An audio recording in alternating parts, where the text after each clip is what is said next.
香港案件分析 Hello Kitty 撞屍案深度拆解，歡迎大家嚟到我嘅頻道。今日我哋透過多個角度重新深入分析 Hello Kitty 撞屍案，過程會留好多值得傾嘅問題，一齊慢慢睇落去。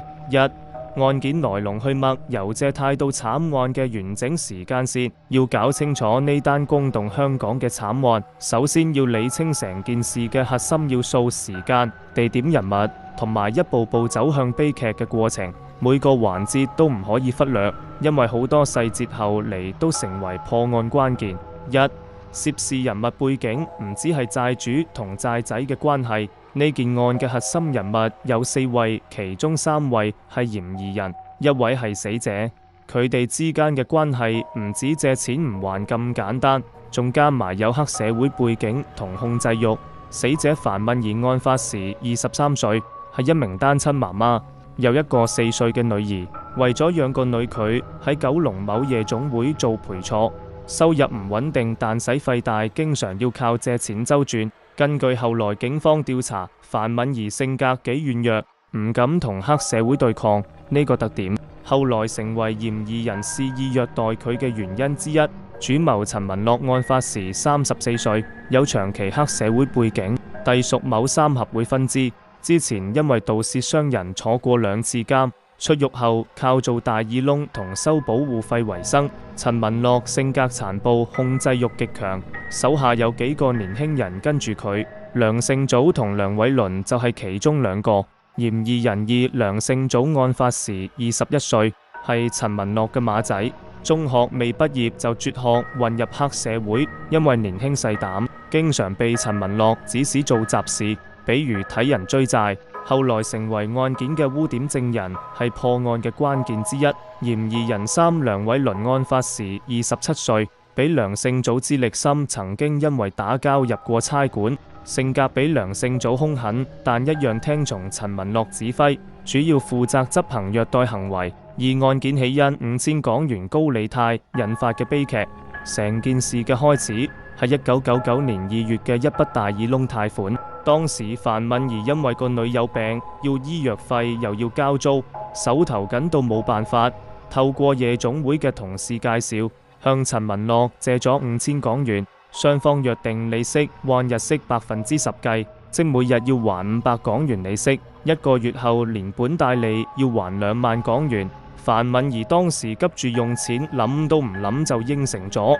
但佢根本估唔到呢筆5000港元嘅借貸會變成索命繩。1個月後，樊敏儀只籌到8000港元，連利息都唔夠。陳文樂多次派人追債，樊敏儀一係話遲啲先有，一係索性唔聽電話。陳文樂覺得自己被睇小，又怕呢件事傳出去，其他借錢嘅人會有樣學樣，於是決定教訓樊敏儀，等佢記住呢個教訓。3. 慘無人道嘅禁錮與虐待，長達1個月嘅地獄。1999年3月8日，梁勝祖同梁偉倫照陳文樂嘅指示，以商量還錢方案為由，將樊敏儀呃到九龍土瓜灣貴州街17樓一個唐樓單位。呢個單位係陳文樂用假名租返嚟，平時用嚟睇水同收埋啲貨。冇人諗到呢度會變成樊敏儀最後嘅地方。入到單位之後，陳文樂即刻變臉，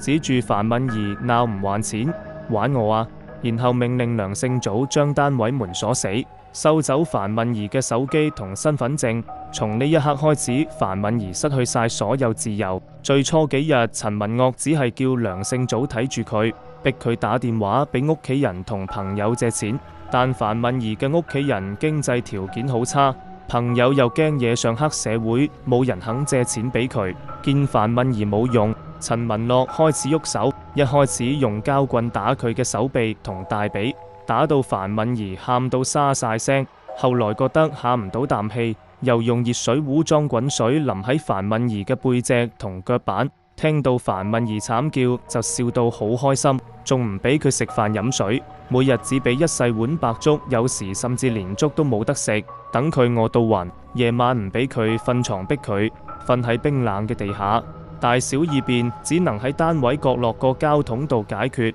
單位裏面好快就充滿臭味，中途有一次樊敏儀因為太餓，偷偷地食咗單位裡面一塊麵包，俾陳文樂發現之後，陳文樂就用鐵通係咁打樊敏儀嘅肋骨，打到樊敏儀咳出血。後來法醫報告證實，呢次毆打搞到樊敏儀3條肋骨斷咗。梁勝祖後來作供時話，當時樊敏儀跪喺地下求饒，同佢講以後實會還錢，但陳文樂淨係冷笑同佢講，而家先求遲咗啦。4. 死亡與毀屍將頭顱塞入 Hello Kitty 公仔嘅變態操作。1999年4月15日清晨，梁勝祖照平時一樣去叫樊敏儀起身打電話借錢，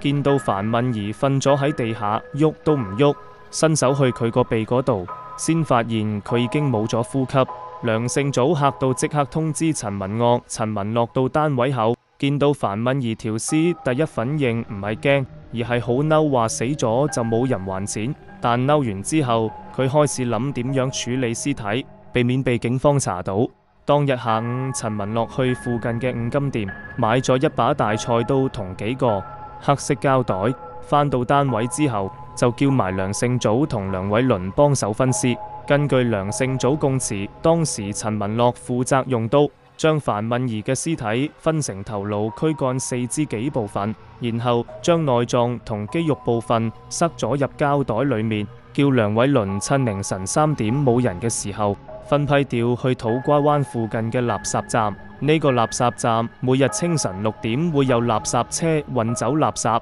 陳文樂以為調咗去堆填區就冇人揾到，但頭顱嘅處理方式就極之變態。陳文樂覺得頭顱太易被認出，於是煲滾水將個頭放入煲入面煮咗成個鐘，直到頭顱嘅肉同皮都分開咗，剩低骨頭。然後佢見到單位入面有一個白色嘅 Hello Kitty 公仔，呢個公仔係梁勝祖之前買俾自己嘅細妹，後來留低喺單位，就用鉸剪開個公仔背脊，將煮過嘅頭顱塞咗入去，再用線將公仔縫好，放喺單位衣櫃頂層，覺得咁樣冇人會諗到裏面有嘢。5. 警方介入一個匿名電話揭開慘案，如果唔係一個匿名電話，呢單案可能永遠都冇人知。1999年5月24日，香港警方接到一個由公共電話打嚟嘅匿名報案，電話入面嗰個人聲音經過處理，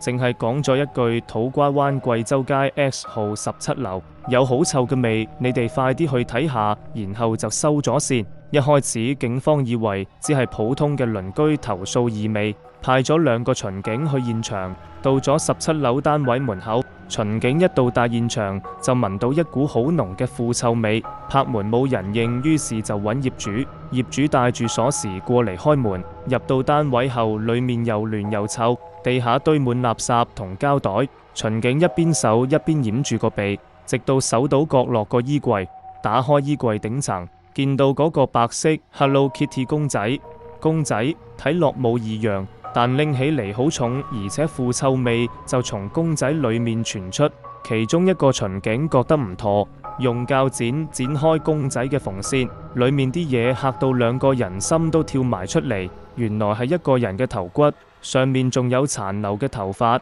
巡警即刻上報，警方隨即成立專案組，封鎖現場開始調查。專案組首先從業主入手，查到原來17樓單位個租客用假名租返嚟嘅，但透過單位樓下嘅閉路電視錄影，當時唐樓雖然好舊，但樓下便利店有閉路電視，拍到陳文樂、梁勝祖、梁偉倫成日出入，再結合附近居民嘅證詞，有人見過梁偉倫凌晨拎住大膠袋出門。警方好快鎖定咗3名嫌疑人嘅身份同住址。1999年5月28日，警方兵分3路，分別喺油麻地一間麻雀館捉咗陳文樂，喺元朗一個屋村捉咗梁勝祖，喺九龍灣一個工廠大廈捉埋梁偉倫。被捕後，梁勝祖因為年紀細、心理質素差，經過警方48小時審問，就率先認罪，並同意轉做污點證人，指證陳文樂同梁偉倫。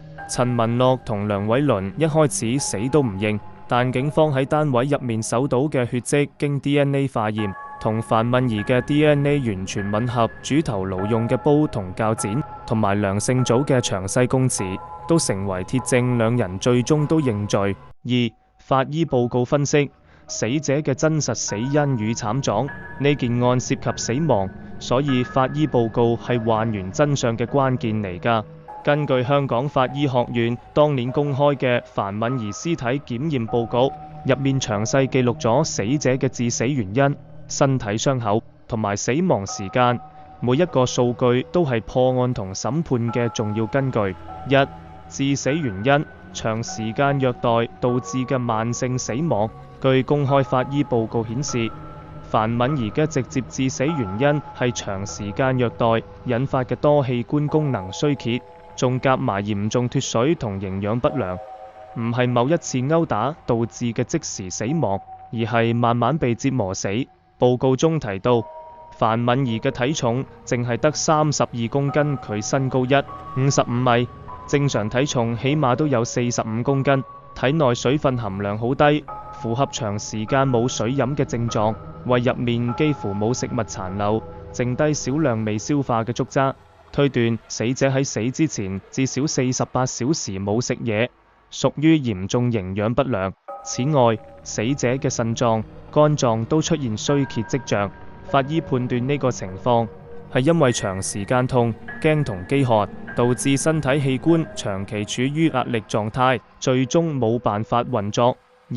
身體傷口證明虐待嘅鐵證。法醫檢驗嘅時候，發現范敏儀全身有超過30處傷口，每一處都對應嫌疑人嘅虐待行為。鈍器傷，四肢有21處大小唔同嘅瘀傷，最大嗰處喺右大腿，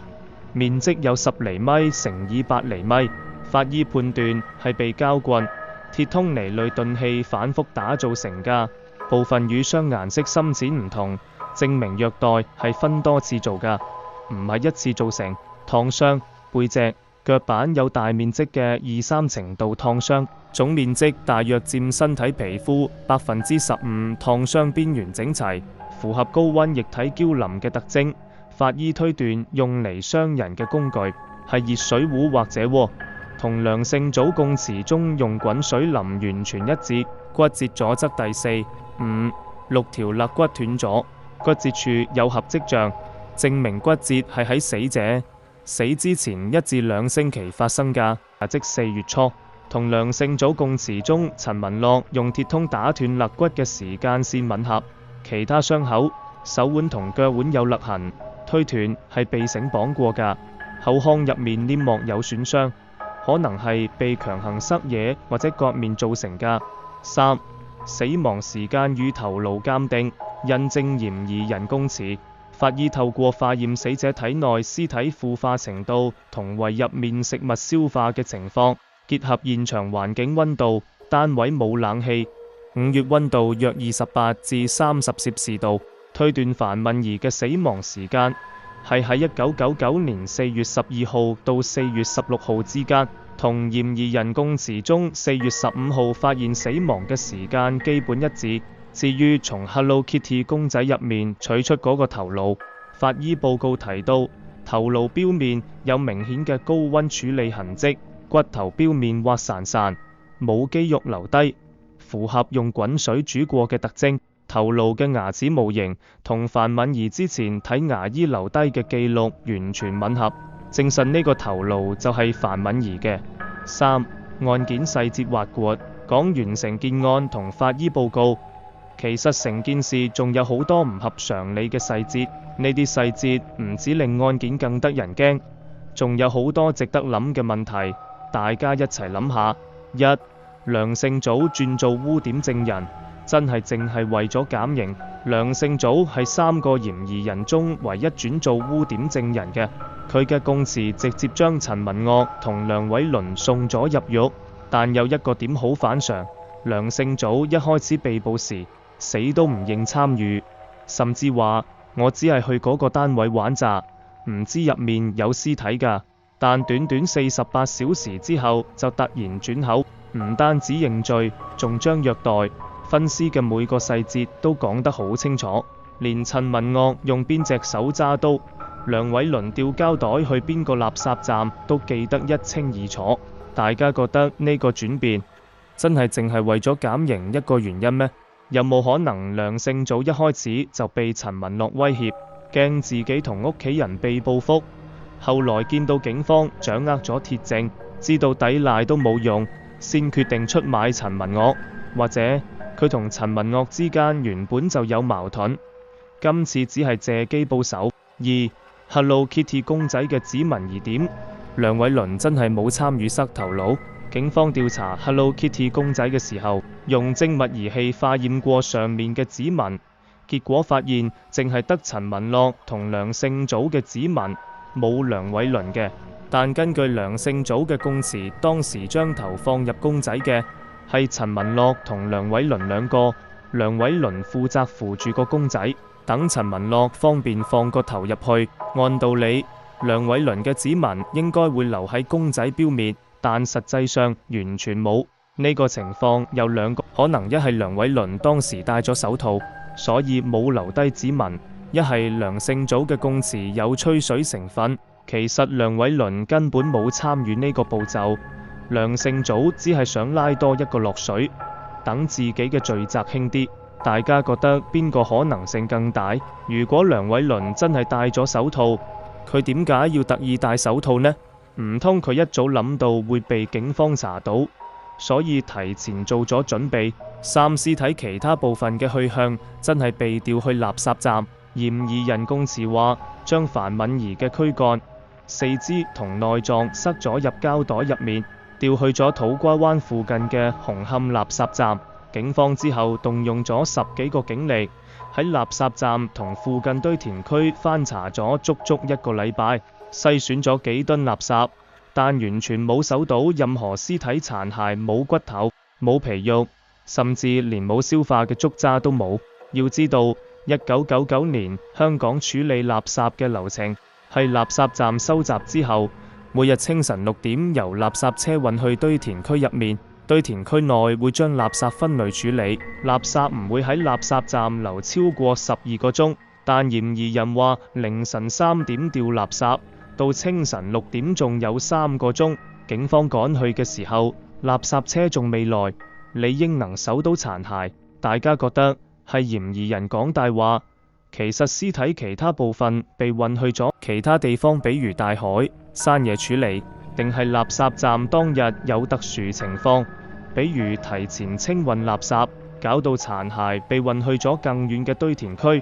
所以冇搜到。4、匿名報案人嘅身份，鄰居定係知情人？到而家，警方都冇公開匿名報案人嘅身份，淨係知道報案人用嘅係土瓜灣某便利店嘅公共電話，打電話嘅時間係凌晨1點鐘。當時便利店冇其他客人，所以冇人見到報案人嘅樣貌。報案人可以講得好準確嘅單位地址同有意味，即係話佢實在好了解個現場情況。有兩個可能：第一，報案人係附近嘅鄰居，長期聞到17樓傳嚟嘅腐臭味，又聽到單位入面有古怪嘅聲音，忍唔住先報案。第二，報案人係知情人，可能係陳文樂其他手下，或者知道呢件案嘅黑社會成員，因為良心不安，又驚被報復，所以匿名報案。大家覺得報案人更有可能係邊個？如果係知情人，佢點解會知道單位地址同入面有異味？唔通佢之前去過嗰個單位？樊敏儀嘅求救機會由3月8號被禁錮到4月15號死亡，足足1個月時間，樊敏儀有冇機會偷走？根據單位嘅結構，17樓係唐樓，冇 lift， 樓梯間經常有住戶經過。單位嘅窗戶雖然有鐵欄，但鐵欄之間嘅縫隙夠一個人轉出去。樊敏儀好瘦，體重淨係得32公斤，而且梁勝祖有時會離開單位買外賣食，剩低梁偉倫睇住佢。梁偉倫有時會睇電視睇到睡住。照道理，樊敏儀有好多機會大嗌救命，或者趁梁偉倫瞓住嘅時候由窗戶爬出去偷走，但佢完全冇做，甚至連試都唔試。大家覺得呢個係因為咩？係佢被虐待到冇力氣，連喊嘅力都冇，定係佢驚自己偷走之後個女會俾陳文樂報復，所以寧願自己捱都唔敢反抗。4觀眾思考留言討論環節，你聽完成件事嘅來龍去脈，再睇法醫報告提到嘅48小時冇食嘢，3條肋骨斷咗，仲有警方調查時冇搜到屍體其他部分呢幾個點，覺得當年警方喺調查過程中有冇忽略咗邊啲重要方向？比如有冇可能去陳文樂成日去嘅五金店、便利店問下啲證人，睇下有冇人見過佢買菜刀、煮頭顱用嘅煲，或者有冇進一步追查匿名報案人嘅身份，從報案人身上揾到更多關於呢件案嘅細節。今次嘅案件分析就到呢度啦。大家對成件事嘅來龍去脈，或者分析入面提到嘅梁姓組供詞有矛盾、公仔指紋呢啲細節有咩唔同睇法？記得留言分享，幫我按讚分享呢條片，順便訂閱我嘅頻道，記得撳埋小鈴鐺就收到最新通知。我哋會不斷更新真實案件拆解下，條片見啦〜